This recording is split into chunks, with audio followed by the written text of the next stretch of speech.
Saishwaraya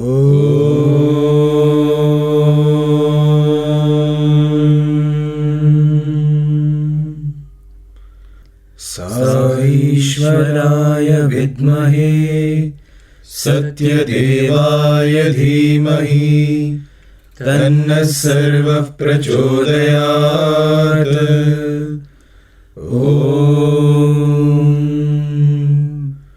Shanti Shanti Shanti. Sai Ram, dear listeners, and welcome once again to Radio Sai Study Circle.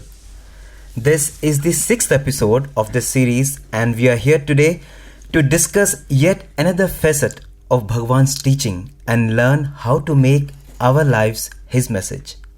First of all, let me express my deep sense of gratitude to all of you, dear listeners, for your encouraging comments that we have received from all over the world after the 5th episode of this series, which was on the theme Discovering True Excellence. Though there are a lot of feedback, I can only probably mention a few. Finally, there was a special request from Miss Aruna Narayanan from San Jose, USA to have a study circle on love. Well, in fact, that is what we are going to discuss today. Love is such an indelible part of everyone's life in some way because it touches everyone in some form or the other.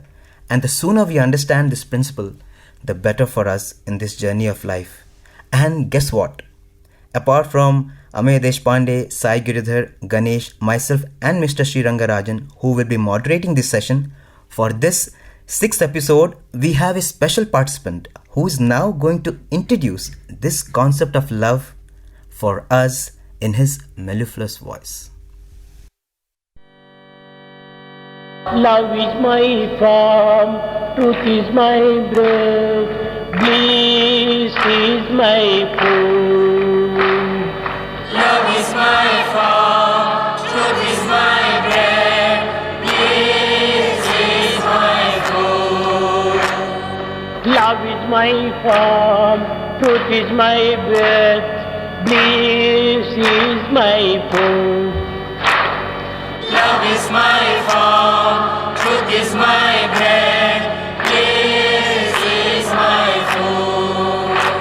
My life is my message, expansion is my life. My life is my message, expansion is my life. My life is my message, expansion is my life. My life is my message, expansion is my life. No season for love, no reason for love, no birth, no death. No season for love, no reason for love, no birth, no death. Prema Sathya Ananda, Shanti Sathya Ananda. Prema Sathya Ananda, Shanti Sathya Ananda. Prema Sathya Ananda, Shanti Dharma Ananda.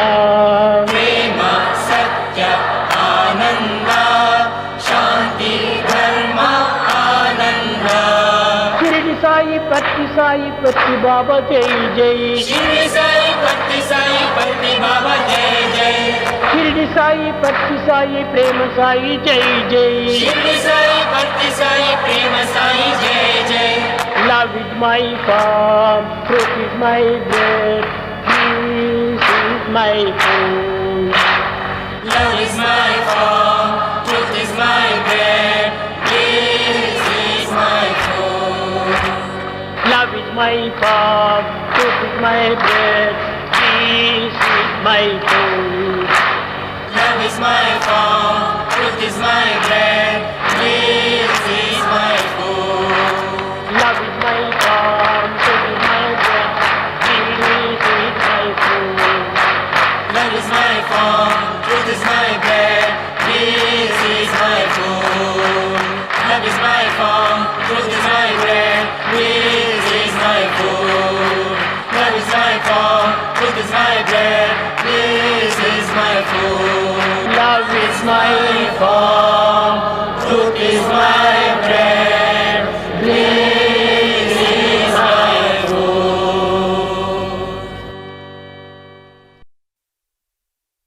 think this song says it all. It only means that love is neither a concept, nor a thought, nor an idea, but love is experience. So today we are going to talk of divine love. We all are very clear that we are not talking about the love that people generally associate with in a very conventional way. Of course, we would talk about that also, but what we are talking about is love that Swami always talks about, which is a very high form of love. In fact, Bhagawan says, life itself is love. They are not two but one, and love is the very nature of life, just as burning is the nature of fire, or wetness of water, or sweetness of sugar. Love is the fruit of life. Mahatma Gandhi says, where there is love, there is life. And Victor Hugo puts it as, life is the flower, for which love is the honey. In fact, love is so universal, and all religions speak of divine love in the same wavelength. For example, the Bible says, love is patient, love is kind. It does not envy, it does not boast, it is not proud, it is not self-seeking, and it keeps no record of wrongs. The Quran in chapter 85 verse 14 refers to Allah as Al-Buruj, which means He is truly forgiving, all embracing in His love. It also refers to the Almighty as Al-Wadud, which means that God Himself is infinite love and compassion. Now, so much for all these very difficult to understand definitions of love. So what I would suggest is, let's start with expressing our own understanding, our own viewpoint about love. And let's see how we can relate these various viewpoints into that unified thought which Swami talks of as divine love. So why don't we start with Giridhar? Sir, I am reminded of a story which Swami narrated in interview room to one of our brothers. He takes us back to the times of Dwapara Yuga, when Lord Krishna returns to Vrindavan after many, many years. And after meeting his parents, Mother Yashoda and Father Nanda, he goes to the banks of Yamuna to meet Radha. Radha is seated under a beautiful tree, and as usual she is lost in the love of her dear Krishna. Krishna runs to her and stands in front of her, hoping that she'll be pleasantly surprised. But she just looks at Krishna and gives a gentle smile. So Krishna is puzzled. He says, Radhe, are you not happy that I have come back? Radha looks at him in a very puzzled way, and she runs towards the river Yamuna.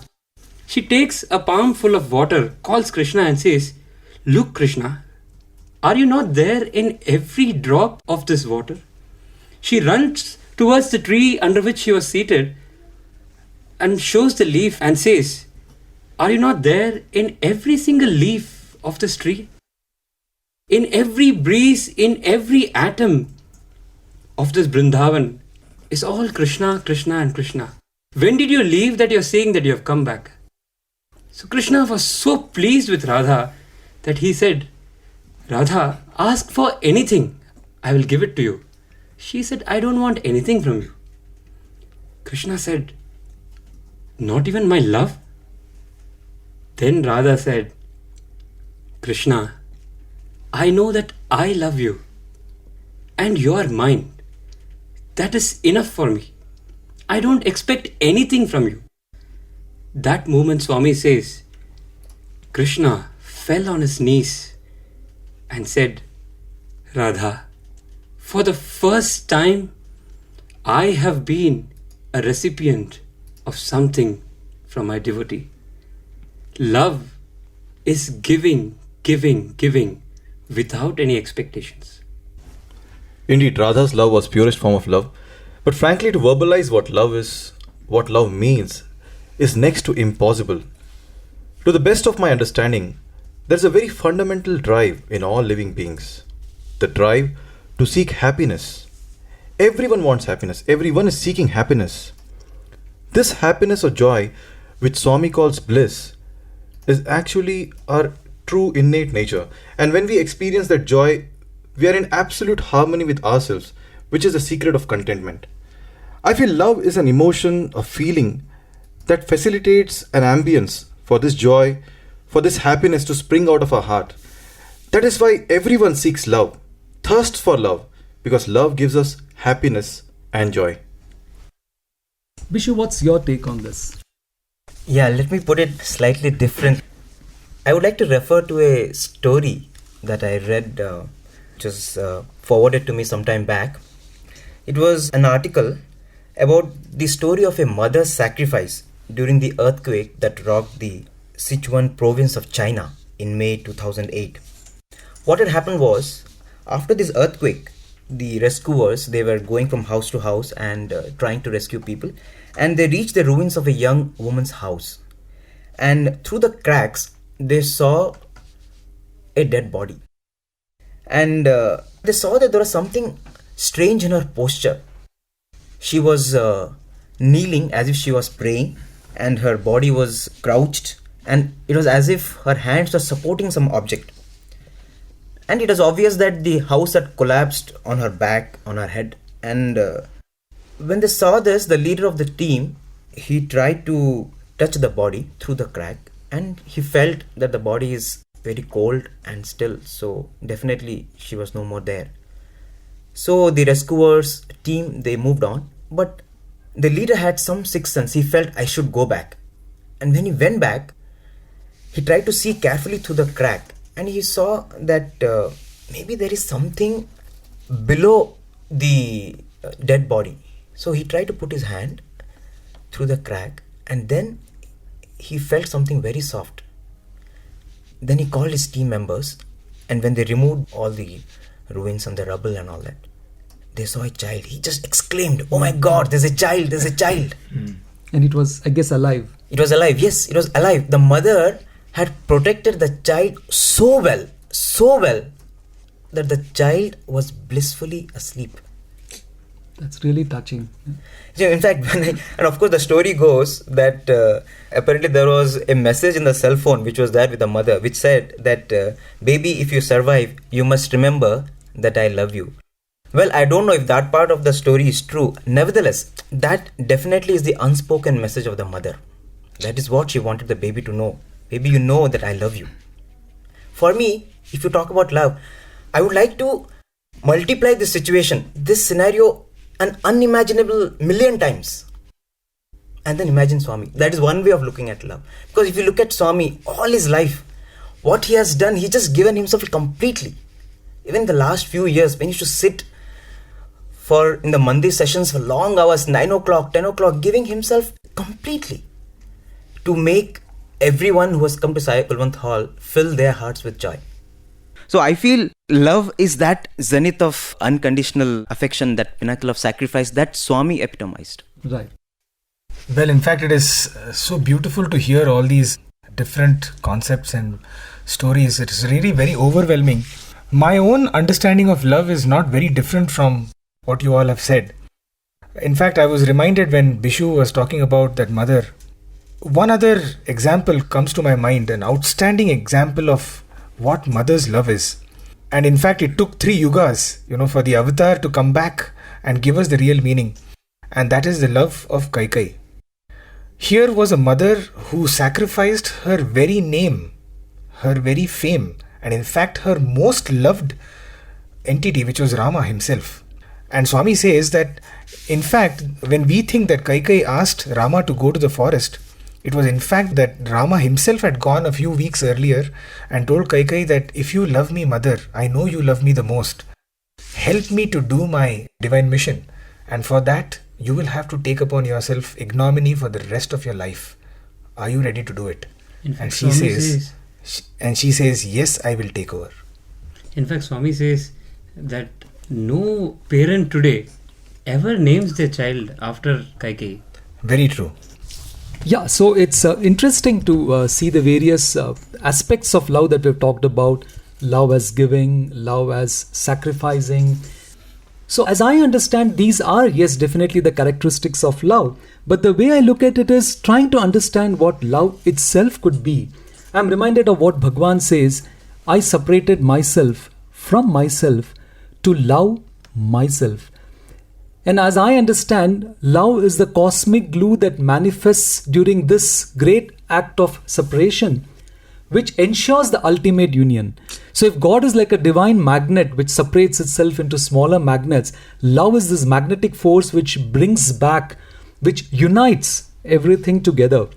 In fact, even trying to understand the word religion, Swami says there is only one religion, the religion of love. But religion actually means, or rather is sourced from the Latin word religare, which means to go back. So once again, it means it's trying to unite the whole of creation together into one united whole. And that is what, as I understand, is love, but which manifests itself in so many different forms. In fact, at one point, Swami says, love transposes the self onto another, and the two begin to think, speak, and act as one. When love takes in more and more into its fold, more and more entities are unified as one. Expansion, Bhagawan says, is the very essence of love. So now I feel the best way to go forward is to try to understand the manifestation of this love in various forms. And incidentally, it's striking that two of you spoke of mother's love. So I guess the mother's love is the one which comes closest to divine love. But let's try to understand the various forms of love. And maybe for convenience, let's put them into a framework in the pattern of what Swami says, Vyashti, Samashti, Srushti and Parameshti. So we'll first talk of the Vyashti Prema, or Prema, love associated to individuals. The Samashti Prema, love associated with the community, with the society and the nation. Then we'll move on to Srushti Prema, or love associated with the whole of creation. Nature. And ultimately end up with Parameshti Prema, that is love associated with God. So coming to the first one, that is the Vyashti Prema, or love associated with individuals, we have so many types. We have Moha, we have Anuraga. Swami has talked of all this. So why don't we first start with the word which is very much close to love. When you say love, we always say Moha. Attachment. So, which actually is attachment. And there is a lot of thing we need to understand here. Is Moha love? Is love Moha? Are the two intertwined? So why don't we start our deliberations first on the Moha manifestation of love? Giridhar, your thoughts on this? In Chennai, Swami had a session with a few of us where we were allowed to ask a few questions to Swami. And one of our brothers asked this question. He said, Swami, Akarshananiki Moola Karanam enti, which means what is the root cause for attraction? Swami then paused for a moment and then he just said one word. Swami said, Drishti. Swami said, Shrishtiలో లోపం ఏమీ లేదు, దృష్టిలోనే అన్ని ఉంది. Drishti meaning vision. How you perceive things. Drishti meaning vision, how you perceive or your perception. There's nothing wrong in creation, but the flaw is in our vision. The flaw is in our perception. How we look at it. In fact, Swami mentioned 3 words after that. He said, Drishti, Akarshana, Bada. Almost giving a sequence of events where he said, Drishti, which means your perception. And because of your perception, you're attracted to some things and not attracted to some things. So the thing which you're attracted to, he also used another word which is Pada. Korika. Swami said, Desire. Moment you're attracted towards something, there is a korika or a materialistic desire that comes into your mind. And that is followed by Bada. That is, if it is not fulfilled or you lose that particular thing which you're attached to, that leads to disappointment and despair. So Swami gave a beautiful sequence of events. He said Drishti, leading to Akarshana, leading to Korika, leading to Bada. Wonderful. Yeah. In fact, I really liked, sir, the way you put it as the cosmic glue. Everything which binds. So I guess Moha would be something like a Fevikwik, which gives you an instant this thing, but it doesn't stay long. And here I am actually reminded of one very interesting syndrome that, is kind of prevalent in our hostel, which we call the MAD syndrome. It's called the Momentary Attachment Detachment Syndrome, MAD. It's a new definition of MAD. Yeah, and the theory of the MAD goes something like this. You are attached to an object only for the while till the next object comes into your domain. And you in fact get detached from the object which you are now attached to the moment the next object comes into your domain. And in fact, there are a lot of us, we actually get into this syndrome when we are having a specific thing, we are in deep love with that. Maybe like I recently bought a new phone and I was in deep love with that phone, but then I immediately find something else and then I order for it and then it comes. And guess what? My love for this phone lasts only that much time till the next Next gadget model comes in. Reaches you. The next gadget reaches me. And all of a sudden, my so-called love for this phone goes away, and now I'm attached to something else. So I think we all are infected with this math syndrome. I guess. Yes, And I in don't many think ways. there are mental hospitals which can treat this syndrome. Except Swami. So this is how we all get attached to in this momentary attachment and detachment syndrome. Yeah, Amay, I think I just want to analyze this math syndrome which you talked about. It's very interesting. And this is again based on what I have heard Swami talking about this. If we were to pause for a while and ponder over the process of this moha, we will find that it follows the following pattern. When we love somebody or something, the immediate reaction is that we want to own it or possess it. Very true. Now, why does this happen? In fact, even Bhagawan says you're walking along the road, you see something in a shop, a beautiful flower vase or a beautiful painting. You like it so much. The first thought is, I should buy it. Now, Swami says, why do you want to buy it? You can love it even as it is there in the shop. Because we consider the other person or the object which we love as something different from us. And our love for it drives us to possess it with the false understanding that by possessing it, we will become one with it.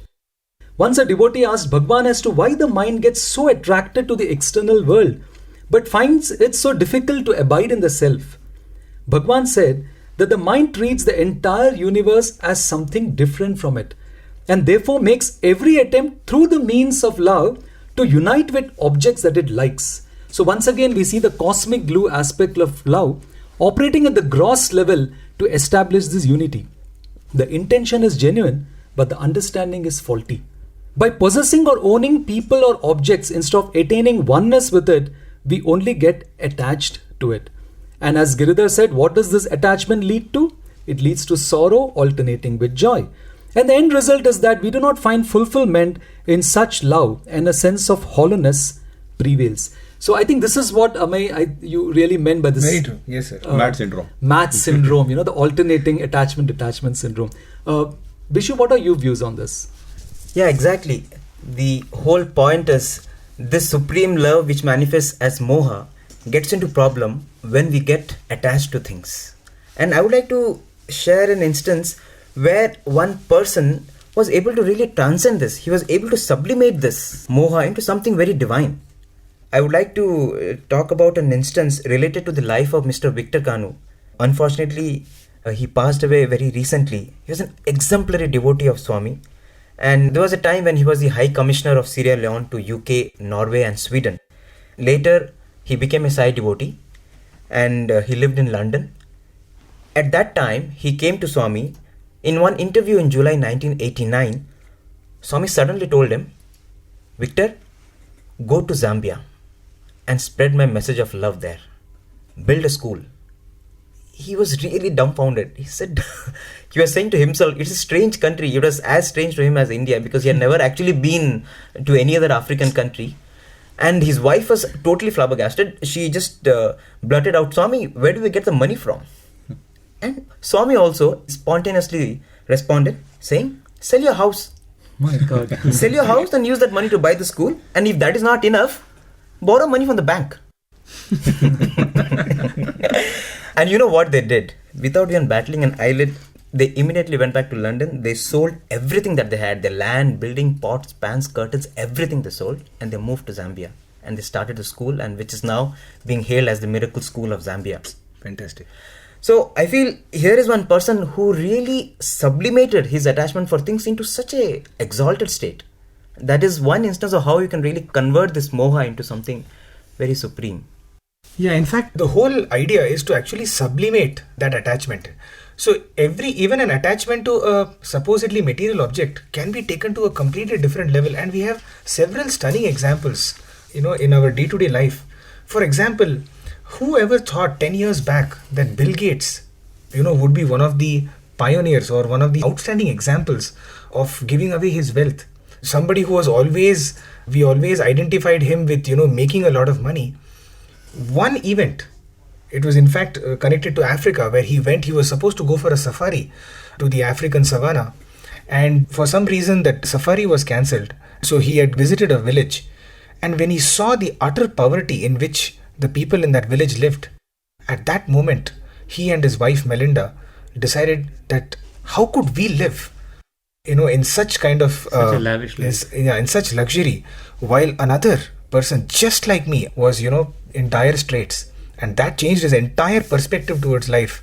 And he today is being hailed as one of the greatest philanthropists. Another example, several examples in our own country, Mr. Azim Premji, the CEO of Wipro, he gave away $2 billion of his own personal wealth for the setting up of several primary schools across the country, because he felt that is where our country needs it.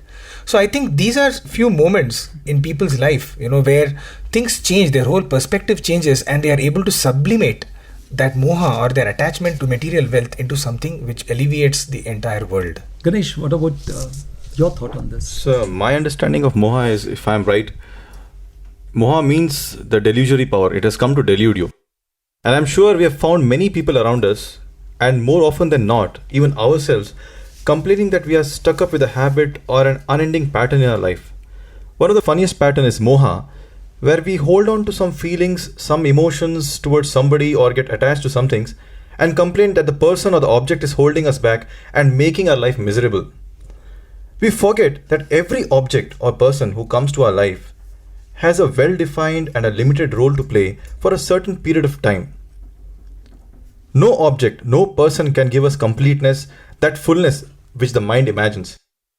Let me give you an example. A person in moha is like a person holding a glass of water. If he holds it for a few seconds with the purpose of bringing it close to his mouth to quench his thirst, there is no problem.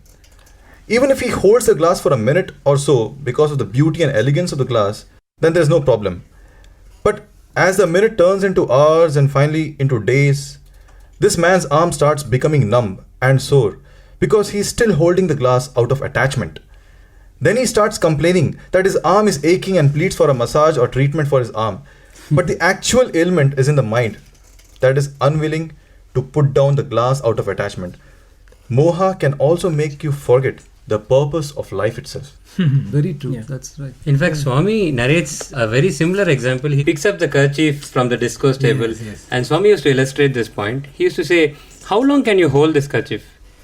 And it is not really that the kerchief is holding on to you. You are holding on to the kerchief. And after some time, you develop a shoulder pain. You call a doctor to get it treated and all that. You try to find different ways to cure this shoulder pain, while it is as simple as dropping the kerchief. The moment you drop your kerchief, your hand is free and the pain is gone.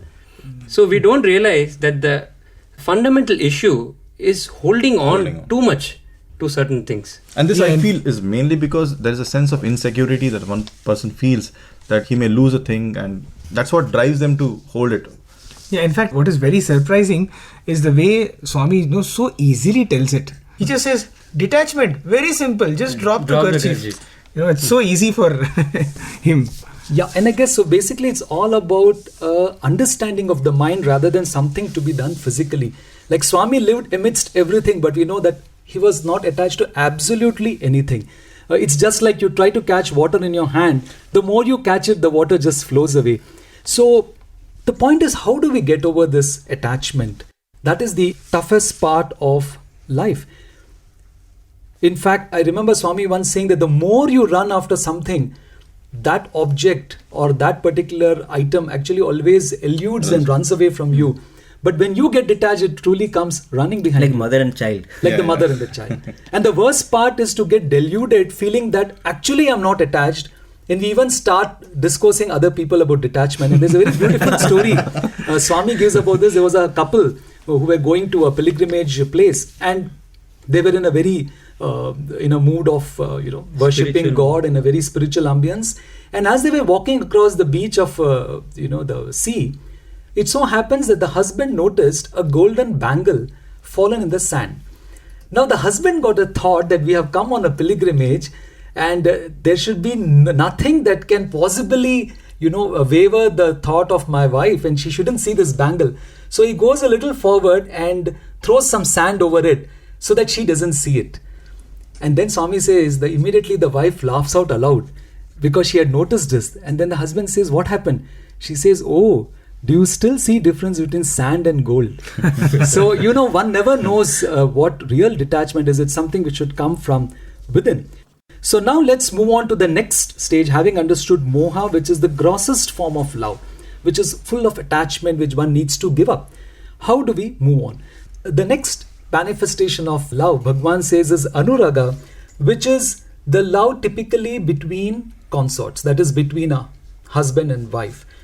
Now, what is the flaw in this love? I mean, is this the true form of love, or is this also flawed? It could be both, again, depending upon our understanding. And a very humorous anecdote, again, narrated by Bhagawan, is about a married couple. A recently married couple, Swami says, was taking a stroll in a garden.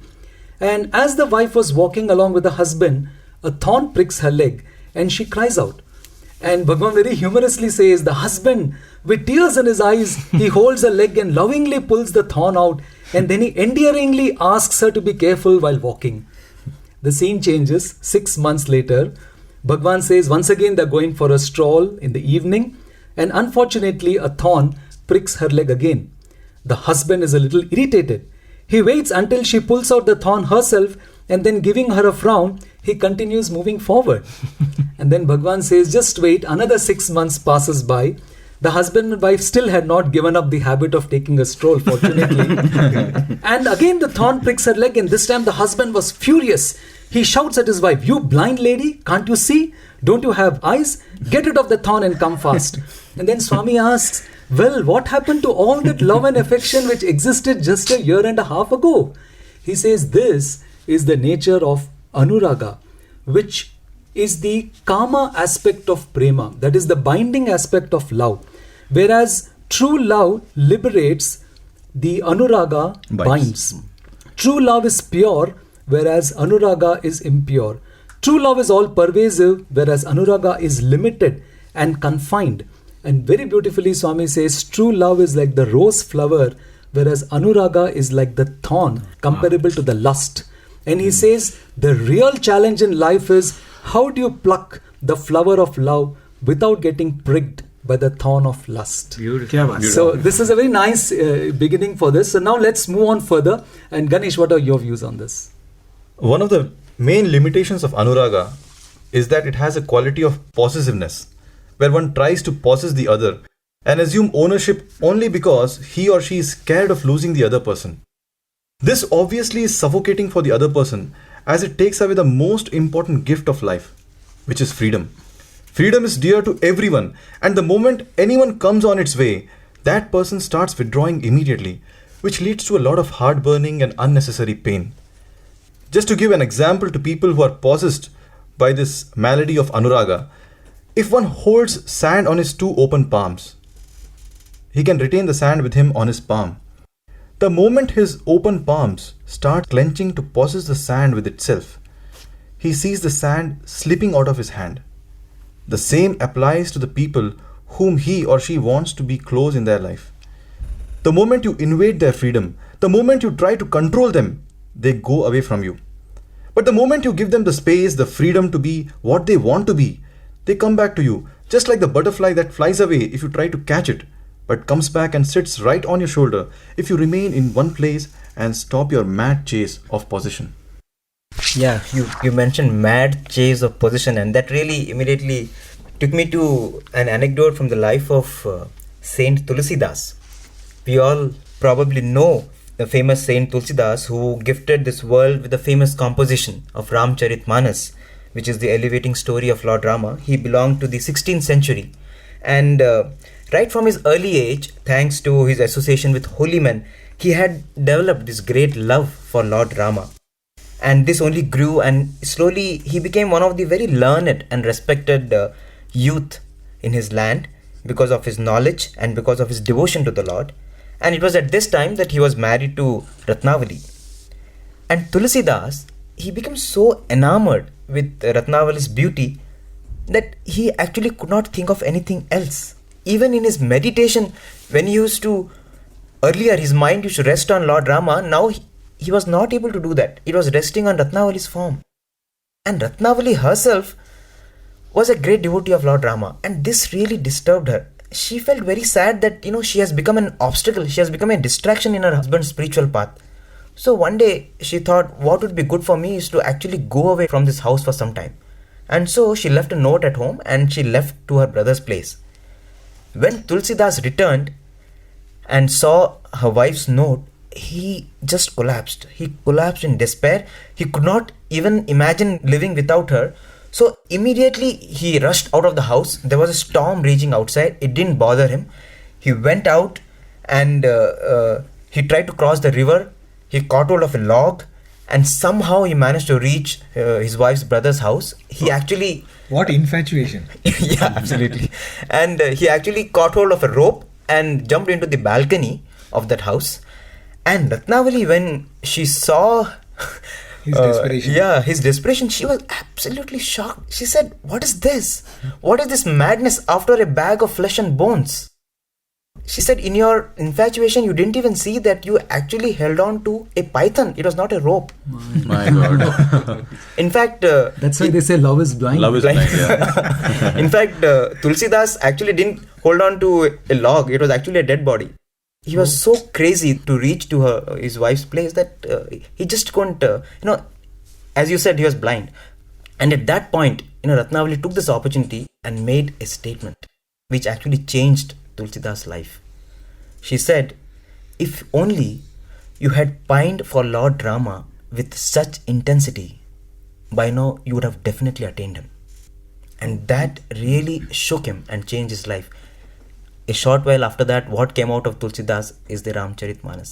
So here is one instance where, deep anuraga was so powerfully transmuted into deep devotion. In a way, Anuraga is, we can make it a gift by channelizing it towards God. It's a gift. Absolutely. And I think we need those moments to help us take that quantum leap, so to say. I'm reminded of one other very beautiful foreword. I'm sure most of us would have read it.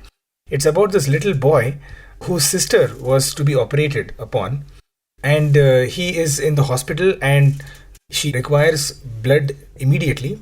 And so the doctors find out that this little boy is the only one who can give blood. And so his parents go and ask the little child, "Are you ready to give blood? We need your blood." And this boy is lost in thought, and maybe it takes a few moments, and after some time he says, okay, I'm ready to give blood. What this boy thought, this little child, that if I give my blood, I won't have any more blood left in me, and so therefore I have to sacrifice my life. And as he was giving the blood, he found that nothing much is happening to him. And so he asked his mother, "Mother, how come nothing is happening to me though my blood is going out of my body?" And so his mother said, "Nothing will happen to you. Why did you feel that way?" And it was then that the boy revealed that, "I thought I am going to die." This child was ready to sacrifice his life. And that is why he took few moments to actually say, yes, he's ready to give. And I felt very touched with this moment where, the little child was ready to even give his life for the sake of his sister.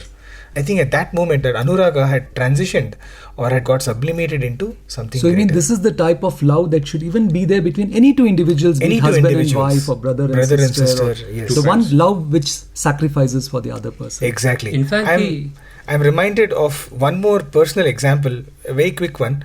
It happened in my home, my grandfather, grandmother. It so happened one evening, my grandmother went from her room to my grandfather's room and put a blanket upon him. So this is in Bombay, and so obviously my grandfather, took off the blanket and said, "Why are you doing this?" And my grandmother just casually told him, "I thought that you were not well, and therefore, that you needed this blanket." And guess what? The next day morning, my grandfather did actually have fever. Oh. When we were told about this, of my grandmother's this act, at that moment it struck to me that, maybe when you are in complete union with each other, Like the cosmic glue. like the that cosmic unites. glue that you were talking about, I think it becomes just one soul and two bodies. Correct. The soul is one. Yeah. In fact, the Gopikas epitomize this concept of cosmic glue and their oneness with Krishna. And Krishna wanted to prove this to the entire world, so he enacted a small play. One day Krishna was seated in Mathura in his kingdom, and he acted as if he had a headache. And Narada comes by and he sees that his lord was suffering from headache, and immediately he wanted to relieve him of the suffering, and he asked him, "Lord, what should we do? Have they not provided you with some kind of an ointment?" The Lord said, "See, this kind of an headache will not go away by some ointment. What I need is the dust of the feet of my devotees." And then he was not willing to give the dust of his own feet, being a devotee of Lord Krishna, because he was sure that he'll be sent to hell if he does that. So he thought of a plan, and he immediately advised Krishna that he should seek the dust of the feet of Rukmini and Satyabhama, who were wives of Lord Krishna. So he approached them and asked them for the dust of the feet. The obvious question was, why are you not giving the dust of your feet? And he expressed his fears.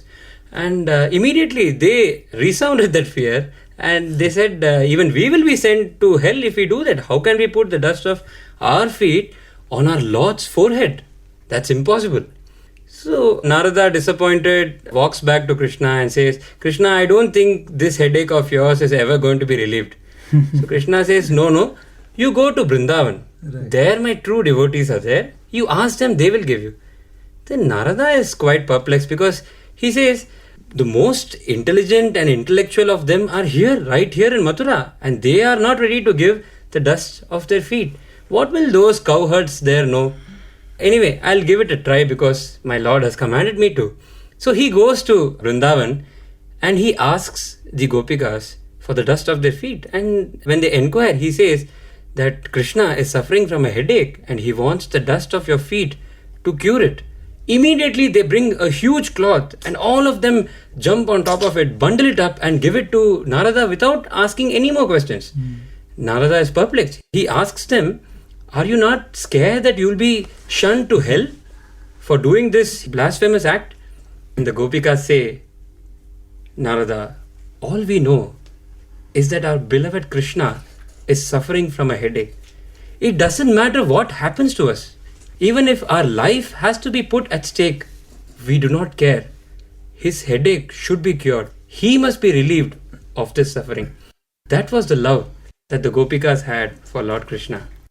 Truly, how sublime a level Anuraga can really reach provided we have the right understanding. In fact, that's why Swami Vivekananda says that love is not attachment, but he cautions that detachment does not mean indifference. Beautiful. Rabindranath Tagore says, love does not claim position, but gives freedom. And Bhagawan says, love when directed towards the body ends in vain, as the body has to perish one day. Love when directed towards the mind leads to bondage towards worldly objects. Love when directed towards the intellect results in endless enquiry, while love focused on the inner instruments of the antakarna leads to ego. So none of this love really gives you that sense of fulfillment. To put it crisply, the body attracts, the intellect admires, but it is only the soul which connects. Giving a very contemporary example of the server and the clients, we know that all the clients are connected to the server computer, whereas the other workstations are truly just like various terminals. A client can very easily interact with another client, but should understand that it is really not linked or related to the other client, but both of them are related to the server. So in this way, if all are love, though it may be between a husband and wife, or between two individuals, or between an individual and an object, is truly speaking ultimately sourced from that one cosmic source of love, which Bhagawan talks of as divine love. That was a great discussion. Now let's move on to one more manifestation of divine love, but at a gross level, which is friendship. We all need friends. We are social animals, human beings, so we definitely need friends. So let's take up friendship. And Bishu, can you give us some examples of, again, good friendship? Friendship which transcends, the mere attachment, but goes to higher levels. In fact, differentiating between love and attachment, Khalil Gibran beautifully puts it, love one another, but make not a bond of love. Let it rather be a moving sea between the shares of your souls. Fill each other's cup, but drink not from one cup. Give one another of your bread, but eat not from the same loaf. Sing and dance together and be joyous, but let each one of you be alone, even as the strings of a lute are alone, though they quiver with the same music. Wow. Wonderful. That's really profound. Before we reach at that level, I would like to talk about friends and relatives the way it is now in the current situation. And actually, I'm reminded of a funny quote. Someone said, success is relative, because the more success you have, the more number of relatives you will have. And it is the same with friends too. if you are famous, if you are rich, if you have power, suddenly you will see surrounded by friends. And Swami says, as long as your pocket is deep, you will find any number of friends. But once the wind stops blowing in your direction, everyone disappears. And in fact, in today's times, the problem, I think, has become even more acute and complex because of the social networking sites, the chat groups and so on. We make friends so easily. In fact, youngsters compete with each other to have more number of online friends. And I think somewhere in this whole process, the concept of friendship has become so diluted, has become so shallow. And if you ask all of these youngsters, from your hundreds of online friends you have, can you at least pick one or two who are truly genuine, truly selfless friends of yours? And probably many of them will, I think I have to think, let me think, is what they'll say. Actually, here I'm tempted to share a story about friendship that we posted on our website a few days ago. It is the story of a little girl, 8-year-old girl, Tejasvi, who refuses to eat salad, and mother tries her best. Finally, she gives up and she requests her husband to take over. And Surendra, the husband, is successful in convincing the daughter to have the salad, but it comes with a rider. Tejasvi wants a promise from the father that she will get what she wants if she finishes the full bowl of salad. And the father says, yes, I promise you, whatever you ask for, I will grant, but don't ask for very, very expensive gadgets. You know, I don't have that much money. See, sir, it's nothing about that. It's a very simple thing. You only have to permit me. So father says yes. So she completes the bowl of salad and then asks her, okay, tell me, what is your wish? And she says, Father, I want to shave my head. Mm-hmm. I want to shave my head. What a funny request. And both the mother and father, they are completely perplexed. And father says, it's such a preposterous idea. You're a girl. Why you want to lose your hair? We can't do this. She says, Father, you promised me. You want to go back on your word? Father says, okay, fine. No. We will go to the salon and we'll have your wish fulfilled. And so that's what happens. And on Monday morning, the father, as usual, drops Tejasvi on the school. And when she gets down the car, exactly at the same time, another boy alights from the car and he calls out to Tejasvi. And they both are so happy, and hand in hand they walk into the school. The only interesting thing is both have shaven heads. Mm-hmm. And just then, the mother of that boy, Girish, comes to Surendra and says, you have an angel. My son has leukemia, and because of the chemotherapy, he lost all his hair. And because of this, he was feeling so depressed, and he thought if he comes to the school, everyone will tease him. That's why he stopped coming to the school. But your daughter other day came to our house and she convinced my son to come to the school. She even said, I will take care of this problem, this teasing problem. And that is why she took that decision to sacrifice her hair. So touching. It is said the happiest people in this world are not those who live on their own terms, but those who change their terms for the ones they love. I think that is true selfless friendship. Yes, Bishu, this is a very touching story, but I really feel such friendship is very rare in the world, and we must invite our divine participant again. Yeah. Who started the study circle, because Bishu, I'm so tempted, you must listen to this clip. Swami puts it so beautifully. Who is a true friend? He talks of the frogs. When the lake is full of water, you have all the frogs, and when the water dries up, there's not one left. And he says the world is like that. And eventually he says the only true friend of man is God. Let's listen to this clip from Bhagawan. స్నేహం అనగా ఏమిటి? What is friendship? కష్ట సమయం నందు, దుఃఖ సమయం నందు, విచార సమయం నందు, అనేక విధమైనటువంటి ఒక ఇక్కట్లు కలిగినటువంటి సమయం నందు మనం విడువక మనం వెంటనే షాడో వలె మనం వెంటాడుతూ ఉండాలి. వాడే నిజమైనటువంటి మిత్రుడు. Who is the true friend? The one who is after you, who follows you like a shadow in times of difficulties, in times of anxieties, troubles and problems. చెరువునందు నీరు నిండినప్పుడు వేల కొలది కప్పలు చేరుతుంటాయి. When the tank is full of water, frogs gather in thousands. కానీ నీరు ఎండిపోతానే ఒక్క కప్పైనా అక్కడ ఉండదు. When the tank is dry, not even one frog is seen. అదే విధంగానే మంచి స్థితిలో మనం ఉండినప్పుడు, మంచి స్థాయిలో మనం ఉండినప్పుడు, మంచి పొజిషన్ లో మనం ఉండినప్పుడు అందరూ మనము గుడ్ బై అని అందరూ వస్తుంటారు. When we are in good position, when times are favorable, all will gather round you. కానీ మన యొక్క పరిస్థితి దిగజారిపోయినప్పుడు, హీనస్థితికి వచ్చినప్పుడు, తాను కొన్ని విధమైనటువంటి యొక్క ప్రభావంలో మునిగినప్పుడు అందరూ కూడాను మనకు దూరం అయిపోతుంటారు. When situations, circumstances are adverse and negative, people will turn away from you. ఇది నిజమైన స్నేహం కాదు. This is not true friendship. స్నేహమనగా కష్టములు యందు, సుఖములు యందు, నష్టములు యందు, ఆదాయములు యందు, అన్నింటి యందు కూడాను మనకు తోడు నీడిగా ఉంటుండాలి. A friend should be with you in all times, the profit and the loss, the difficulties, the pleasure and the pain. కనుకనే tell me your company, I shall tell you what you are అని. మన company ఎలాంటిదో మనం అలాంటి వారిగా తయారవుతాం. As is the company, so you are. కనుక మనము కాలము తీసుకున్నను తప్పులేదు. కొంత విచారణ చేసి మంచి వారితో మనం స్నేహం చేయాలి. Doesn't matter, take time, inquire and join the good company. ఈ మిత్రత్వం అంటే ఏమిటి? What do you mean by friendship? కేవలము హలో హలో అని ఒకరినొకరు పలుకరించుకోవటం కాదు మైత్రి. It's not greeting each other by saying hello. అన్ని సమయములందు, అన్ని పరిస్థితుల యందు, అన్ని రంగముల యందు కూడాను తాను ఐకమత్యంతో పనిచేస్తానికి పూనుకోవాలి. It is a kind of preparedness to work unitedly in all circumstances, in all positions.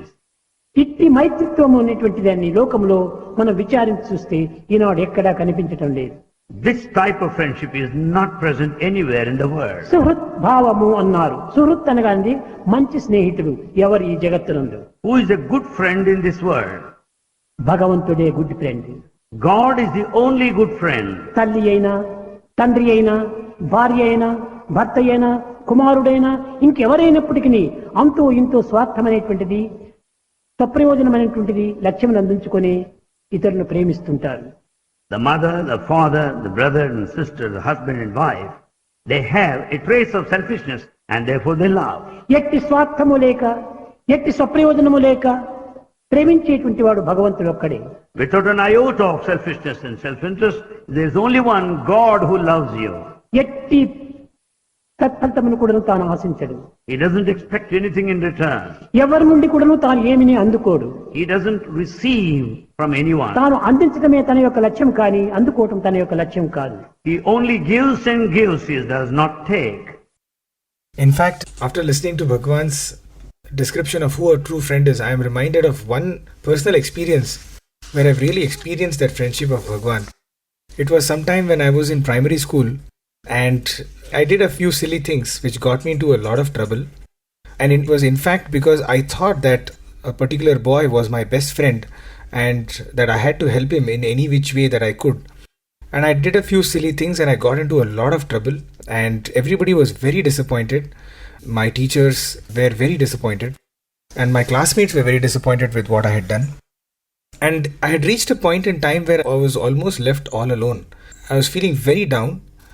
And on a Thursday morning, Swami came for darshan and he accosted a boy for misbehaving the previous day. And he very beautifully explained to that boy that, for what are you coming over here? You have to come here to make your parents proud of you. You come here to make me proud of you. And, you must behave like a good boy. Swami likes good boys. And after this, Swami looks at me and he says, be like that boy.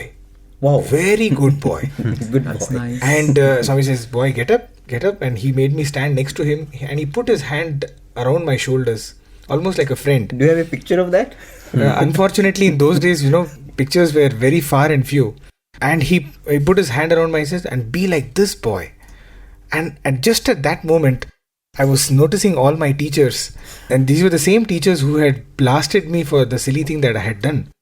And all of a sudden now, my entire image was being resurrected from the deepest of oceans into the heights of the great sky.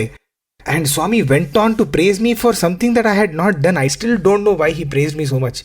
But only thing I remember that day was, if Swami wouldn't have done that, I wouldn't have had any face to show. All the teachers were so disappointed with me, but that day Swami saved me. He came to my rescue. And in fact, he even pardoned the other boy for misbehaving. And when I went back to school, many teachers came and said, "We are very sorry for what we have done." I did not want that. But that I can never forget that day when Swami was my best friend.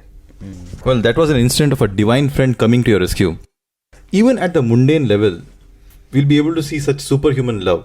I'm reminded of a very touching story of two men, both seriously ill, admitted in the same hospital room. One man was allowed to sit up in his bed for an hour a day to drain his fluids from his lungs. Now, this man's bed was next to the room's only window. The other man had to spend all his time flat on his back. These men used to talk for hours on end. They spoke about their families, their jobs, where they had been on vacation, and every afternoon, when the man in the bed next to the window could sit up, he would pass the time by describing to his roommate all the things he could see outside the window. The man in the other bed started living for those 1 hour periods where his world would be broadened and enlivened by all the activities and the color of the outside world. The window overlooks a park with a lovely lake, the window man used to say. Ducks and swans play on the water while children sail their model boats. Grand old trees grace the landscape, and a fine view of the city skyline could be seen in the distance. As the man by the window described all this in exquisite detail, the man on the other side of the room would close his eyes and imagine those beautiful images. But quite unexpectedly, an alien thought entered his head. Why should he have all the pleasure of seeing everything while I never get those things to see? It didn't seem fair. As the days went by, his envy became resentment and soon turned into sorrow. He began to brood and found himself unable to sleep. He should be by that window, and that thought now controlled his life. One fine day, when the nurse arrived to bring water for their bath, she found the lifeless body of the man by the window. She was saddened and called the hospital attendant to take it away. As soon as it seemed appropriate, the other man asked if he could be moved next to the window. The nurse was happy to make the switch, and after making sure he was comfortable, she left him alone. Finally, he would have the joy of seeing it all by himself. He strained to slowly turn to look outside the window, only to see a blank wall. He was absolutely surprised, as it was impossible for a wall to come up overnight. Later on inquiry, he found that the deceased man by his side was actually a blind man. The moral of the story is very simple. The joy that comes by giving joy to others is the only true joy worth living, and that is the secret of contentment. In fact, Swami says that we seek this kind of a joy through friendships, especially if our friend is very well placed. Suppose he's powerful, he's in the government, or he's very rich, we feel very secure and proud about it. Swami says, if you consider God himself to be your friend, imagine how much more secure and proud you can feel about it, isn't it? And God is always waiting there so that you will call him as your best friend and he'll reach out to you. In fact, sometime back, I read a small excerpt of a discourse where Swami explains and says that the best relationship to have with God is to have this relationship of friendship. Instead of placing God on an exalted position, you relate to God in a soulful manner, as if he's someone your own. I think that's the best relationship to have with God. An intimate friend. Yes. So it gets us the same analysis again. So friendship too is something which can be limited to the body, but then which can be really taken to a transcendental level and helps us to connect to God. So the same logic works here, I guess. So now let's move on to the possibly the highest form of love when we talk of the Vyashti Prema, that is love associated between individuals, which we all know is the love of a mother for a child. And Bishu, in fact, you already narrated a story about a mother with respect to the Chinese earthquake. So can I ask you to elaborate a little more on this very refined form of love between one individual and the other?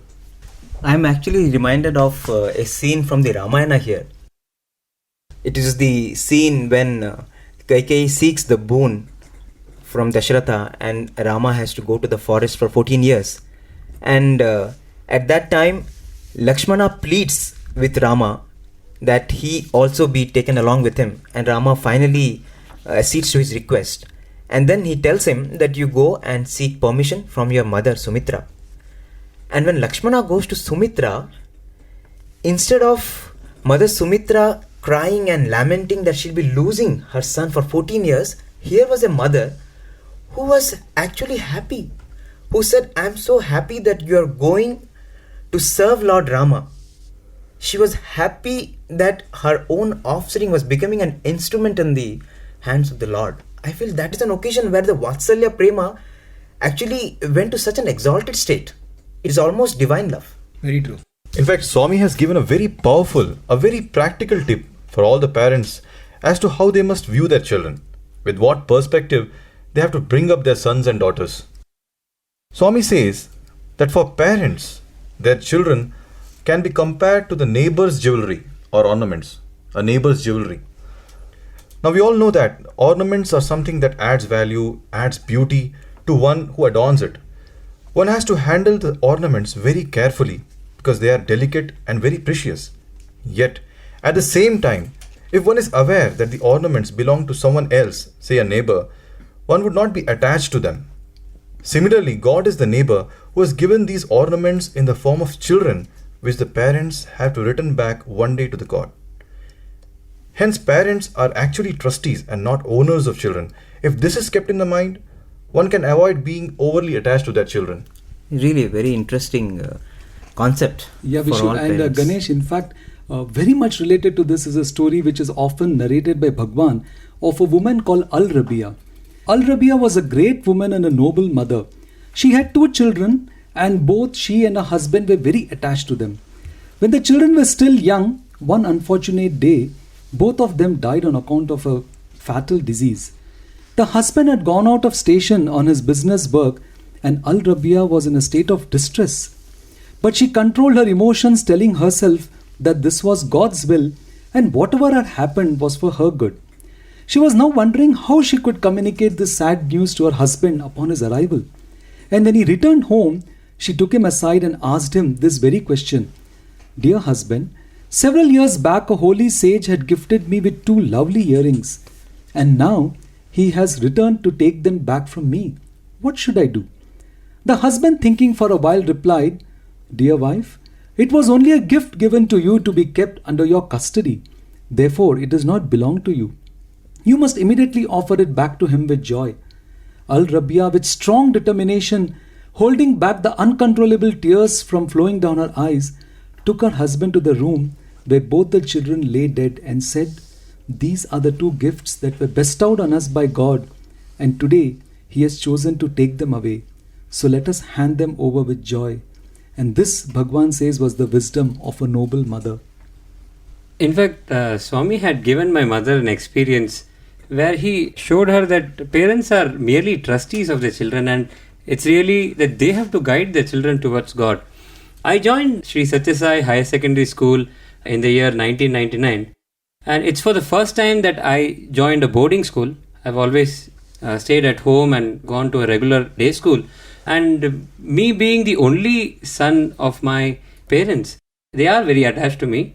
And They must have had some apprehension. Yeah, they had some apprehension. On the first day, when my mother was to put me in the hostel, the day before that, she was very, very confused. She was not sure if she was doing the right thing because I never stayed away from my parents. It was the first time that I was staying in a boarding school, so whether I could cope up with that kind of rigor and discipline of the place or not, she was very confused, perplexed, and she really didn't know what to do. And with all that confusion and with prayer to Bhagawan, she slept that night. That night she got a beautiful dream. Oh. In that she saw that there was a huge courtyard with a parapet wall, and she was standing on one side of the courtyard. There were many spirit lamps that were lit and kept. And on the other side, suddenly she saw Swami walking down with a spirit lamp in his own hand, but which was not lit. And he was stretching out his hand as though asking for somebody to come and light that lamp. Immediately my mother rushed. She picked this one spirit lamp and went and lit Swami's spirit lamp. But at that particular moment, what had happened was, the lamp in her own hands had a very small flame as a normal lamp would. But moment it touched the lamp in Swami's hand, it became a huge flame. And then she woke up. And that gave her a huge confidence that Swami was telling her that, you're but trustees of your children. And the true purpose for which they have come here is so that you can hand over them to me, so that I can bring them up for my mission. In a much grander fashion. And they are instruments in my mission. Beautiful. So Swami conveyed this message to my mother in a beautiful experience in a dream. And that is how he also taught us the lesson that parents are merely trustees of their children. In fact, I'm reminded of yet another experience that happened with one of our professors here who teaches in the Department of Management Studies. He has a daughter who suffers from diabetes. She's been suffering from diabetes right from her young age. And there have been several moments when she has actually even almost lost her life because of very high sugar levels. And it was on one occasion when he prayed to Bhagawan to cure her of that malady. Swami said, "She is my gift that I have given to you. Your job is to look after that gift. The day I will ask for it back, I will take it back. You should give it as if it's a gift that I have given to you." And from that day onwards, our sir says that his entire perspective towards his daughter changed. Now he was only a custodian and she really belonged to Swami. And Swami knew what is to be done with her because she belongs to Swami. And so the heart-wrenching feeling that used to be there in his bosom had considerably reduced. Though the treatment still goes on, and every moment of her life, in fact, he now says, is owed to Swami. Because Swami is deciding how long this gift should be with her parents. Yet another beautiful experience that one of our sirs had told was regarding our freedom fighter, India's very great freedom fighter, Bhagat Singh. Towards the end of his life, he was going to be hanged for an act which he had committed. And as the noose was being put around his neck, his mother happened to be there and she was shedding tears. And all the people around, they went to console her, obviously in one of the most challenging moments of her life. And she said, "No, I am not crying because my son is being hanged. I am in fact crying because I do not have another son whom I can give for the sake of the country." These are the moments which we all have discussed, I feel, where that Vatsalya Bhavam or the attachment between the parents and the progeny had been sublimated again to a divine level. I cannot help but recall Divine Mother Ishwarama here. Because she was a woman, even when she saw that the whole world was coming to the feet of her son and there was so much prosperity around, but she did not ask from her son a world tour or an expensive home or an exquisite jewelry or anything like that. She was one who asked from Swami for a school for the poor children. She asked for a hospital for the sick. She asked for water for the suffering village folk. And that is why today she is revered as the mother of the world. I feel this is the stellar example of Vatsalya Prema, reaching to that exalted height of almost becoming like Vishwa Prema. Very true. Yeah, it's been very nice, and I think all of us reinforce the thoughts that each one expressed. But again, coming to the same point as in the other cases, how could you love or how can you love without allowing this attachment to the physical form, getting into it as an obstacle? Once again, I'm reminded of a wonderful story, again relating to a mother and a child, that Swami talks about. It was a forest, and here was a young lad who was staying with his mother, and it so happened the mother had just passed away in the morning. And Swami says the body was kept out there and the child was uncontrollably sobbing, crying out, "Mother, why did you leave me?" And there a sage was passing by. Now here was a challenge. How could he console this child? And Swami puts it so beautifully. The sage went to this young child and he said, "Child, why are you crying?" He says, "No, my mother has left me and gone." He says, "Where has she gone?" "She's there. She's laying down there."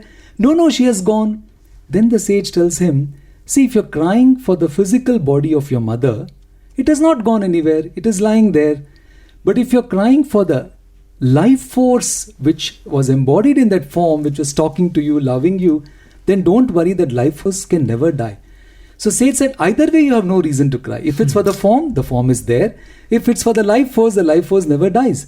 So there's a very beautiful way Swami, was trying to explain to us that unless love connects to the cosmic source in form of the glue that, gets us back to that united oneness, it always has some sort of flaw in it. But nevertheless, as we have seen, Vatsalya is one of the highest form of love that one could ever find in the world.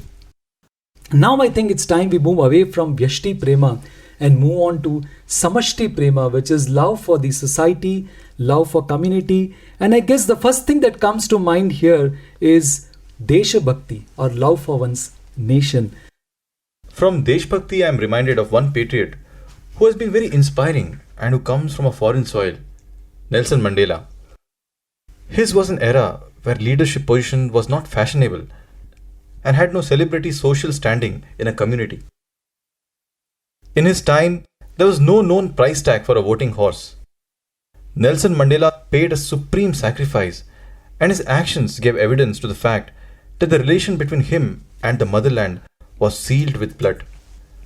Mandela was not recruited, he joined the struggle voluntarily. As a soldier, Nelson Mandela did not allow suffering as a result of banishment, interrogation, and harassment from counter-revolutionaries to alter his center of attention and neglect the sacrifice like quite a few did. He cherished the ideal of a democratic and free society in which all persons live together in harmony and with equal opportunities. It is an ideal which he hoped to live for and to achieve. But if need be, it is an ideal for which he was prepared to die. Wonderful. Really such an inspiring life of Nelson Mandela. In fact, I'm reminded of another freedom fighter who was also a saint. And she's from the 15th century. Joan of Arc from France. She continues to inspire even today. Joan was the daughter of a farmer and absolutely illiterate. Yet, she understood the political and military situation in France much better than anyone else. And when she was only 16 years, she left her home for good. She won great victories. She crowned a king and she died as a martyr. In fact, she's the one who was directly responsible for the coronation of the French king Charles VI. She was captured by the tribes. She was sold to the English. She was tried by an ecclesiastical court.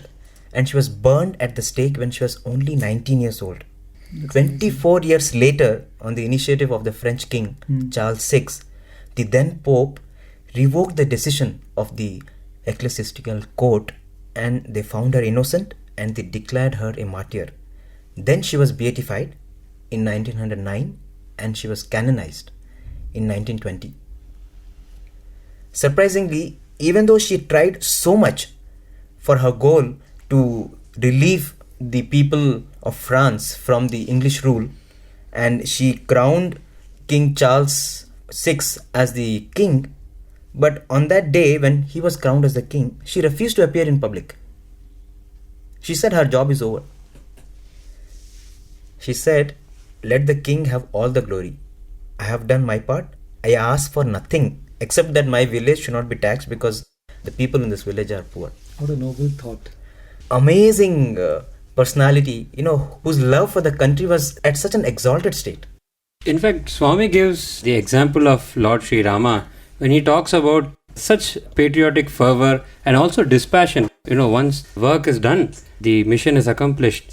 It seems in Lanka, after Ravana was killed, Vibhishana was to be crowned as the king, and Vibhishana offered the kingdom to Lord Sri Rama. In fact, Lakshmana also felt that it's such a beautiful place, and it seems the whole kingdom was golden. All the palaces, everything was made of gold. So he said, "Rama, why not we stay back here itself?" And at that moment, Lord Sri Rama made a most wonderful statement which inspires patriots in our country and all over the world. Since then, he said, "E Swarnamayi Lanka kinchitapi name rochati Lakshmana janani janma bhumischa swargadapi karyasi," which means this golden Lanka does not interest me even to the slightest extent. Then he said, "Mother and motherland are even greater than heaven." That was the patriotism of Lord Sri Rama. Wonderful. Another example, Swami himself has narrated to what level our love for the country should reach. That's really touching. And coming to the contemporary times, those who have been following the news in India, they would have heard of Anna Hazare. who was a social reformer but not so much heard of, a simple man, not with much of wealth. But today he has become the beloved of whole of India because he almost sacrificed his life trying to cleanse India from the evil of corruption.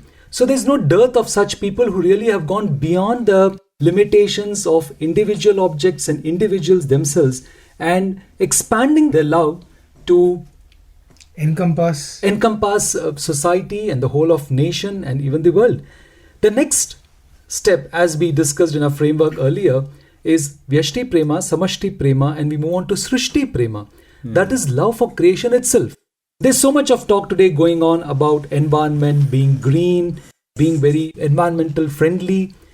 So can we also have some examples where people have really moved on to this higher level of love, wherein they start expressing their love for beings, other beings, not just human beings, for plants? I'm reminded of a story which Mrs. Geeta Ram narrates. It seems when she was a small child, she was sitting in the lawns of Vrindavan and she was plucking the grass there, and suddenly she felt somebody standing behind her, and it was none other than Swami himself. And Swami immediately condemned her, saying that you should not be plucking grass because they too have life in them. And then Swami said, "Come with me. I'll show you even an inanimate thing like flower or grass has response to love." So Swami took her to a place where there were many buds which had not yet blossomed. Swami then touched one of those buds, and that bud immediately blossomed into a beautiful flower. Swami said, "Do you know why this bud blossomed? It is because of love. Even you can blossom the bud into a beautiful flower if you share your love with it." Then she touched the bud, but nothing happened. Immediately, Swami held her hand and then made her touch the bud. And the moment she touched the bud, with Swami's assistance, the bud blossomed into a beautiful flower. Swami then said, "Even an inanimate thing like the flower responds to your love." So love is the key. And through this example, Swami was telling us how we should see that love even in inanimate things. And I think today's problems of environment, of global warming and post-industrial revolution, we see the exploitation of resources. It is all because of this poverty of love, not been able to visualize this love in nature. In fact, that is the reason why Swami has been emphasizing so much on sealing on desires. Other day I just read an interesting fact. It seems the number of people today who are overweight has passed the number of people who are malnourished in this world. There are estimated 800 million undernourished people, but there are more than 1 billion people who are considered overweight world over. I mean, that is this. Unless we learn to control our mind, unless man learns to remain within limits, I think you can never maintain the quality of life. And when can we really when can we learn to not exploit nature? Only when we learn to love nature. And I think Swami, in his so many examples, through his life, he has given that example. He has taught us how to love nature. Even when Swami used to write the articles for Sanatan Sarthi, for Prema Vahini, Dharma Vahini, he would use every inch of space. And many people think that this is a modern age. We can actually indulge. We have all these resources. That is what consumerism is all about. But Swami says modernity is not that. Modernity is not exploitation. Modernity is limitation. So that is the only way we can preserve the planet. That is the only way we can really see that love and take that love to that spiritual divine level. Yeah, just continuing on the same note, Vishu. In fact, there was one occasion when Swami came out one morning. We were all, again as primary school children, we were sitting there. And Swami had a red eye. And Anil Kumar sir was there and he said, "Swami, what happened to your eye?" And Swami said, "Oh, that one. That is because when I was washing my face, little soap went into the eye." And then Swami went on to say, when I'm applying soap to my face, I turn off the tap. And then in order to turn it on again, I open my eyes and at that time the soap went in. And at that time he said, most of you, while shaving or while washing your face, you keep the tap on. And that actually, brought a lot of surprise to all of us, that here was Swami even showing his love towards every drop of water. And that was his all-encompassing love. We have often seen when Swami steps out of the interview room, he used to switch off the fan, switch off the lights and then only step out. Here was the The source of owner all resources. The source of all resources was still showing that much respect and that much concern towards an inanimate thing like electricity and so forth. So, And he told us in his mercy so that we learn these things. exactly. So now let's move on to the last rung of the ladder. We have really gone through a long journey from Yashti Prema to Samashti Prema to Srishti Prema, and now finally we culminate in Parameshti Prema, that is love for God. Swami says, just as love of a mother towards her children is Vatsalya, love between two individuals is Sakhyam, or love towards an object is Moha, Bhagawan says same way, the very same love, the very same cosmic glue when manifested towards God Himself, that actually is Bhakti. Amay, can you start the discussion on this highest and the transcendental form of love which we call devotion? This immediately brings me to the way Lord Krishna describes or categorizes the 4 types of devotees in 4 categories. He says the 4 categories are the Arthis, the Artharthis, the Jidnyasus and the Jnanis. He says all his devotees can be segregated into these 4 categories. The Arthis are those who pray the Lord for the removal of all their diseases. The Artharthis are those who prayed the Lord for granting them wealth. The Jidnyasus are those curious, inquisitive nature. And the 4th are the Jnanis, those who revel in the self, or those who want to experience the Lord as the self. And he says that amongst these 4 types of devotees, the Jnanis are most beloved to him. So this is how the Lord Krishna says that to me the most beloved are those who are the Jnanis, who want to merge with me. Giridhar, before I invite your thoughts on this, I thought I'll just make a mention of the 2 approaches to devotion. Just as Amay talked of the 4 categories of devotion, Bhagavan says there are 2 approaches to devotion. One which is called the Markata Kishora Marga, or the approach of a monkey and its child. And the other one is the Marjara Kishora Marga, or the approach of a cat and the kitten. It's a very beautiful analogy. The first one, Bhagavan says, is like Prahalada. Now the young one of a monkey, if we observe, holds on to the mother, and even as the mother jumps from tree to tree to tree, this child literally glues on to its mother. But Bhagavan says here the responsibility is of the child. Just as Prahlada always held on to Lord Narayana, be it whatever difficulties may have been there. It has to hold. It has to hold on. And Bhagavan says the other one, which is possibly a more beautiful one, is the cat and the kitten, where if we observe, the mother cat holds the kitten in her mouth very softly and then moves on from place to place taking the kitten. So now here the responsibility is of the mother because the kitten has fully surrendered. And Bhagavan says this is what was the example of Lakshmana, who had completely surrendered to Lord Rama, and it becomes the responsibility of the God to take care of a devotee. So these are the 2 approaches Bhagavan says as far as bhakti is concerned. Now Giridhar, let's have your thoughts on bhakti or devotion. Bhagavan says that the power of this surrender or love for God is incomprehensible. Swami often gives the example of Mother Mirabai, who was a great devotee of Lord Krishna, and it was indeed her love for Lord Krishna that had transformed even poison that was given to her into Amrita or nectar. In fact, what happened was, in Kodaikanal, when Swami had sent us out for shopping, we all decided that we'll together buy a small idol of Mother Meera and gift it to Swami. And as usual, Swami would go through all the items that we have bought, and at the end of it all, we all took courage to take this particular beautiful idol of Mother Meera to Swami, because Swami was talking a lot about Mother Meera and her love for God during those days. So we thought Swami will be very happy if we take this idol and present it to him. Swami saw this idol and he said, "What is this?" We all said, "Swami, it is for you, Swami." Swami just blessed it and he said, "Idi Pommara Mirabai na hridayamlo undi."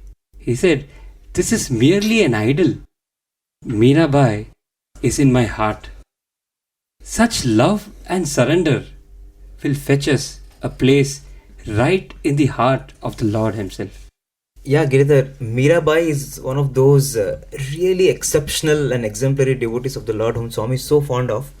And he is the one who knows at which level each person's devotion is. But even if you see Swami's life, here, all these 85, 86 years, you've seen that there are so many people who have sacrificed so much for his divine proximity, for being instrument in his hands. I mentioned earlier about Victor Kanu. He's one such example.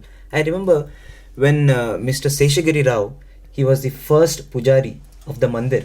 When he came to Swami in the 1950s, he was actually not so inclined to come to Prasanthi Nilayam. Those days how difficult it is to come to Prasanthi Nilayam. His daughters actually forced him, and he came only as a male escort for his daughters. But the moment he came, he had a very, very unique vision of Swami. He saw Swami not as Swami, but as Lord Shiva himself.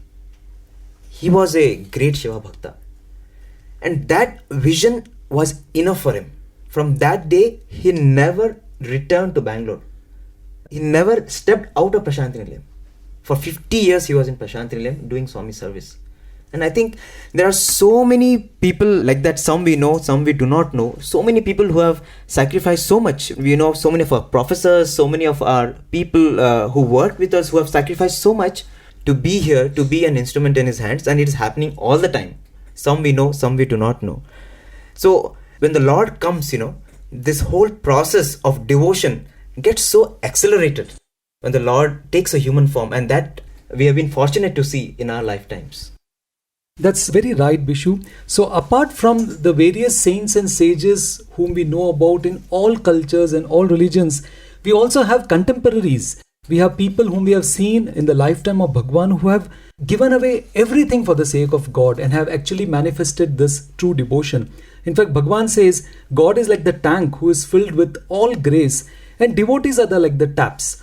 But unless there is a pipe of bhakti, how can this grace flow into the devotee and then manifest as his love?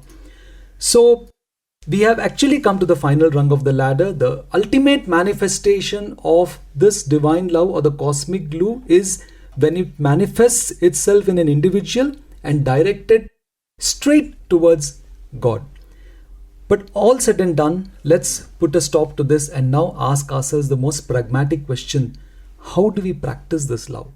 It's easy to philosophize love, talk about it, its various nuances, but then ultimately, how do we transform a worldly love into divine love? Today there is a dire poverty of love in this world. It would be very appropriate to recall what Mother Teresa says about this poverty of love. She says, love begins at home, love lives in homes. Why is there today so much of suffering and unhappiness in the world? Everybody seems to be in such a terrible rush, anxious for greater development and greater riches. Children have very little time for their parents. Parents have very little time for each other. And she says, in the home begins the disruption of the peace of the world. That is a very famous quote of Mother Teresa. Exactly. And she says, today there is more hunger in the world for love than for bread. The most terrible poverty is loneliness and the feeling of being unloved.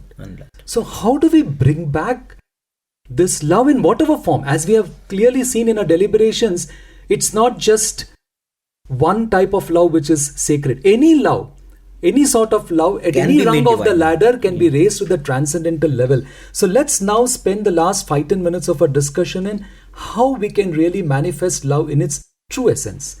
Who would like to start? Maybe Ganesh, would you like to start with this discussion? Yes, sir. Talking about the practical tips of how to practice love, we all are aware that all of us have our own strengths and weaknesses. In fact, nowadays, the situation is like when we look at our weakness or anybody points a weakness which we are having, then we become lawyers, the greatest of lawyers. And when it comes to the weakness of others, we become greatest of judges. And that is a sad situation today. So, Swami has given 2 tips in this regard. Swami has told, whenever you see the weakness in yourself, see it as something big because you have to work on it. And when you see any weakness in others, see it as a small thing, which is you have to overlook those weaknesses. Right. And what do I mean by overlooking? Swami gives a second tip. You should see divine in everybody. One example which hits me, one real life incident, is that of Phyllis Crystal. It was sometime in 1975. She's a long time devotee of Swami. She has been a long time. She in fact has authored Mastering the Monkey Mind, The Ultimate Experience. Wonderful books. Yeah. So in the year 1975, she was traveling from Puttaparthi back to Los Angeles, and that's when their aeroplane was hijacked. And you can imagine the situation. She narrates in her own words that the hijacker had in fact spilled alcohol and perfumes all over the cabin in the aeroplane, and he was holding a cigarette, threatening all the passengers, if they make any move, he'll light up the cabin. So that was the situation, and she was like very panicky, and at that moment inside her she was shouting, Baba, Baba, Baba, please help. That was what was going on in her mind. And at that moment, suddenly she heard an inner voice which said, send love to them. It was very clear instruction. Send love to them. Immediately, I mean, the nature of mind is, what crazy, it's a very crazy instruction. What, is it possible? And all these things started going on in her mind. But somehow, because they had just come back from darshan, so she closed her eyes and she was visualizing Swami. And when you think of Swami, the first thing that happens is, love dawns into your consciousness. You go into that state of love. And she started breathing that love, which, visualizing Swami. And the effect was, slowly the hijackers, they started shivering. They became nervous. And right in front of her, she saw that they were dropping their guns and they became like very nervous. So eventually, after some time, the plane safely landed in the Amsterdam airport. And within minutes, the hijackers were, arrested and all that. Later in the same year, they came back to Puttaparthi and they shared that how they were saved by Swami's intervention. And then Swami imitated in his unique style, Baba, Baba, Baba, the one she was shouting in her mind, Baba, Baba, save me. And then Swami told it was actually the love when she thought of Swami and the love which filled the entire cabin. Love of Swami, which permeated the entire ambience through her, is what changed the entire situation. So that was the power of love. And that is the practical tips we can take away. And in fact, Swami gave a beautiful tip. That is, if you're not able to stand somebody, if you cannot look into the eyes of somebody, then how are you going to love them? So instead, what you do is, when you're not in their presence, what you can do is close your eyes and pray to Swami. Pray to Swami that let his life be filled with joy, love and laughter. May his love and devotion to you, Swami, let it multiply manifold with every passing moment. Yeah, absolutely. I would like to share something which I also have been trying to practice in my life. Whenever I feel that there is some person in my life who doesn't have the relationship with me the way I want it to be, what I do is always, during the times when I pray to the Lord, I imagine that I am enveloping that person with my love. And I have done that any number of times. And believe me, it has had amazing results. The next time or the subsequent times when I meet that person, it will happen that that feeling of negativity is not there. No more he's someone who doesn't want to look at my face. Because the power of love is so much. When you send out those love waves, if it can save a plane hijack, it can do all these other small things of not looking at each other, and all the small conflicts are no big deal for love to achieve. So if there's any situation that is not working, all we have to do is pour more love into it. And talking about a situation in a company, I'm reminded of one incident narrated by one brother by name Daya Sindhu. He narrated how one project which he was involved in, there was a particular client who was very difficult to deal with, and nobody in his team wanted to work in the project because they had to deal with this person who had very abusive language, and he was an absolute tough nut to crack. So there were times when all his colleagues said they don't want to work on that project, and he thought that he will do one last try. He had a flash in his mind. He said, let me try and be extra nice to this manager. So he did that, and suddenly the attitude of that manager changed. He started smiling, he started wishing him well, and of course initially it was not so forthcoming, but when he did it 2-3 times, suddenly there was some sort of a muted acknowledgement of his affection. And a few days later, when they had to meet one evening, this brother Daya Sindhu, he suggested to him that, what, maybe we can postpone the meeting. Why don't you spend this evening with your son has come back, we'll do it tomorrow, there's no problem. And this touched that manager so much, there was a sea change in his attitude. He became one of the best clients that they were working with. He became so supportive, so cheerful. And everyone thought, what did Daya Sindhu do? I mean, he cast a spell on that manager. How did such a transformation happen? It's just that he thought, let's put love into the situation and see how it works. and it definitely worked. And I think this is something which we all can practice wherever we are, in our social life, in our professional life, in our personal life. I think this discussion wouldn't be complete if we would not touch upon yet one more manifestation of love which Swami has perhaps talked about throughout his life, and that is service. There can be no true love that does not manifest as service, and similarly there can be no true service that does not manifest as love. Love is born in the womb of service. Love expresses itself as service, and love grows through service. In fact, Bhagawan says, wherever you see a disconsolate, diseased person, there is your domain of service. Every nerve must tingle with love, with eagerness to share that love with the forlorn. And here I would like to narrate the experience of a devotee of Bhagawan by name Hal Hanik from US. He had a very good practice. Whenever he would leave his office, he would buy a few buns to distribute them to some poor people who sat along the street. And it so happened that one of these men was just at the entrance of his apartment, and this was a regular practice. Now one evening it so happened he was very busy because of some work, and unfortunately he could not buy these buns. And he was feeling very uncomfortable because he wouldn't be able to give it, but yet he came along, and his only worry or tension was one, that he would have been able to bypass all the other poor people because he would be driving in his car. But the person who sat just at the entrance of his apartment, he was wondering, how can I face this person? Because surely he's going to ask me for the bun and I will have to tell him no, and he was feeling extremely guilty about that. So he came up with an idea. He said, I'll park my car a little far away and then try to enter the apartment from the rear. A very funny thought that came to him. But unfortunately, when he reached his apartment, as he was about to do this disappearing act, this poor man sitting at the entrance saw him and he called out, "Sir." And Hal says he was so, it was a very uneasy feeling. He said he's going to ask me for the bun. Now, how am I going to tell him I'm sorry and there's no bun available here? So still he goes and he puts a frown and he says, I'm really sorry, I couldn't get a bun today. And then he says, the poor man looked at him with a smile. He said, "Sir, I did not call you here for your bun. But every day when you give me your bun, you give a beautiful smile. And that makes me feel wanted. That makes me feel part of this human fraternity. And it's only the smile that I asked for." So this is a beautiful experience which says that it's not just about giving material things, but even a smile is also all about love. And Khalil Gibran beautifully captures this need for love in our every act by saying, work is love made visible. And if you cannot work with love but only with distaste, it is better that you should leave your work and sit at the gate of the temple and take alms of those who work with joy. For if you bake bread with indifference, you bake a bitter bread that feeds but half man's hunger. It's a beautiful thought. Any concluding remarks before we really close all our discussions? Talking about the power of love, I cannot but share this beautiful research done by this Japanese professor, Masaru Emoto. Probably many of you would have seen that book, The Hidden Messages of Water.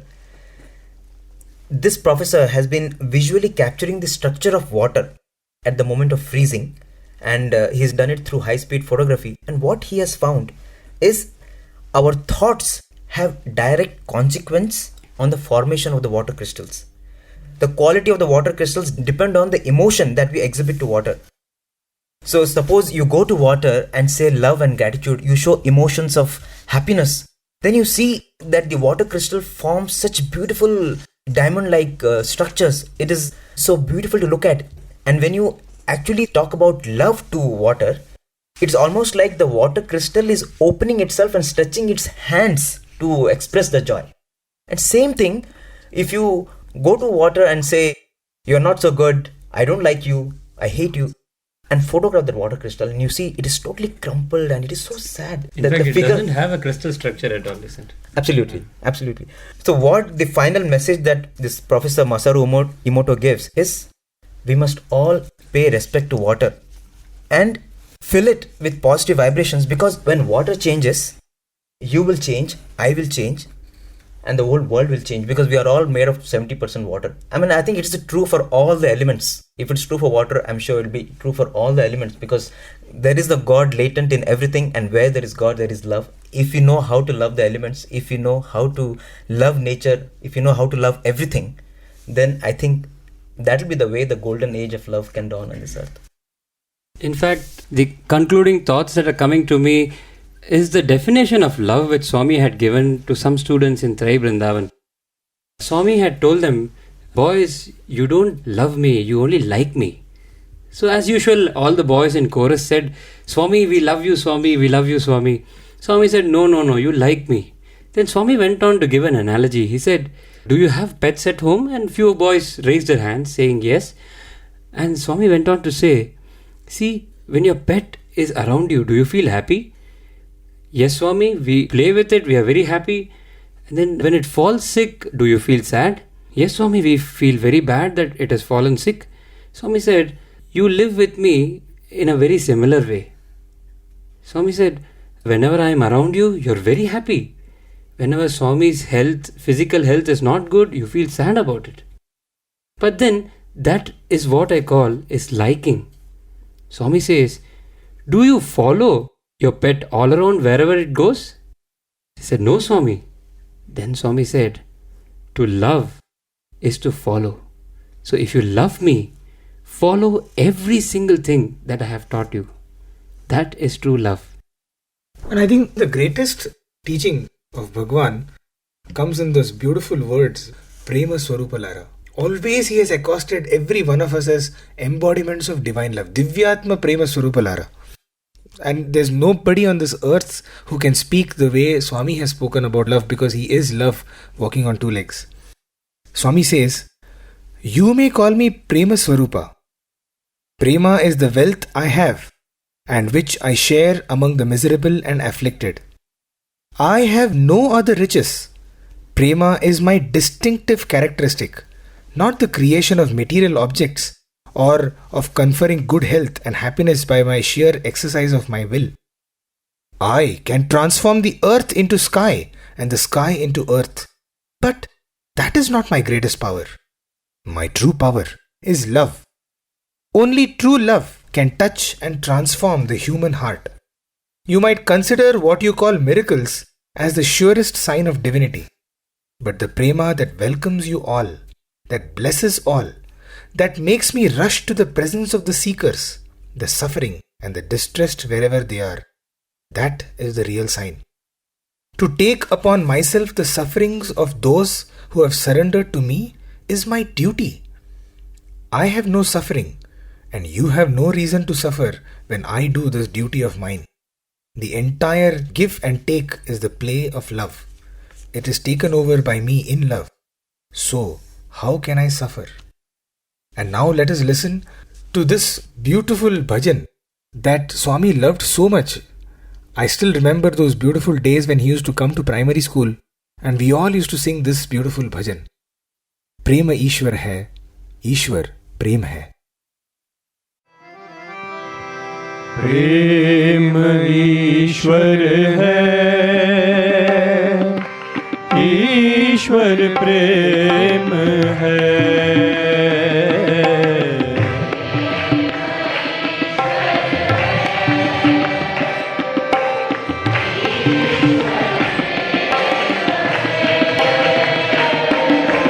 प्रेम ईश्वर है, ईश्वर प्रेम है।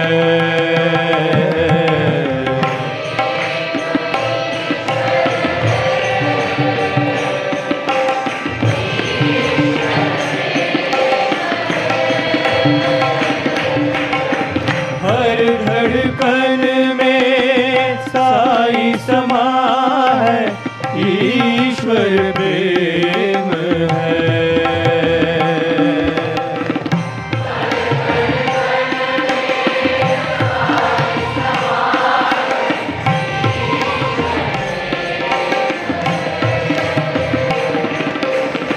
हर धड़कन में साई समा है, ईश्वर प्रेम है।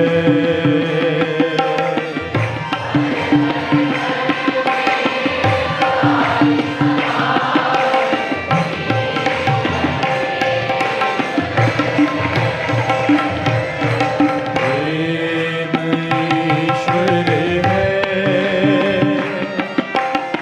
ईश्वर प्रेम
ईश्वर प्रेम है।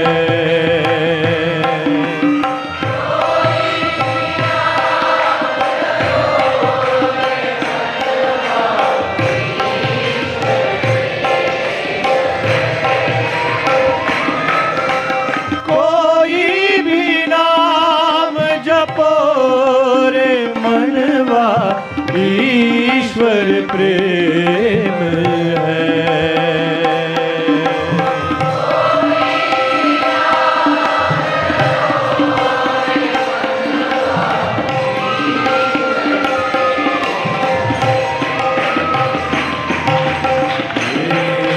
ईश्वर है,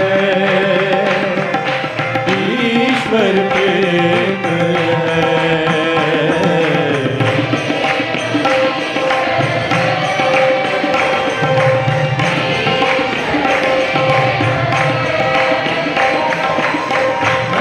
धड़कन में साई समा है, ईश्वर प्रेम है।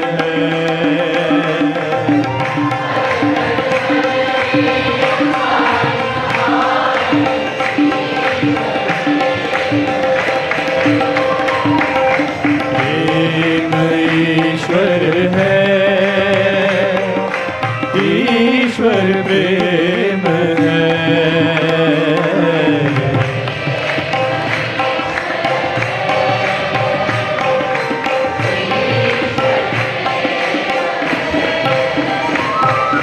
राम रही कृष्ण करी,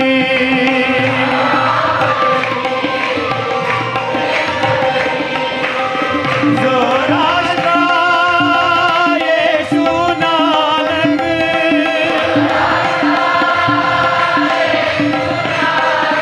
कोई भी नाम जपो रे मनवा, ईश्वर प्रेम है।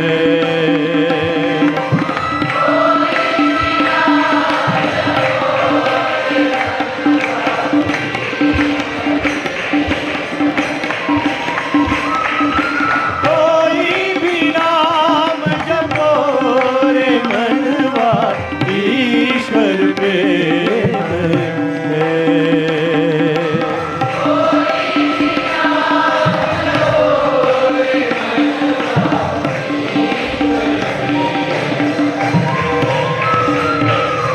प्रेम ईश्वर है, ईश्वर प्रेम है।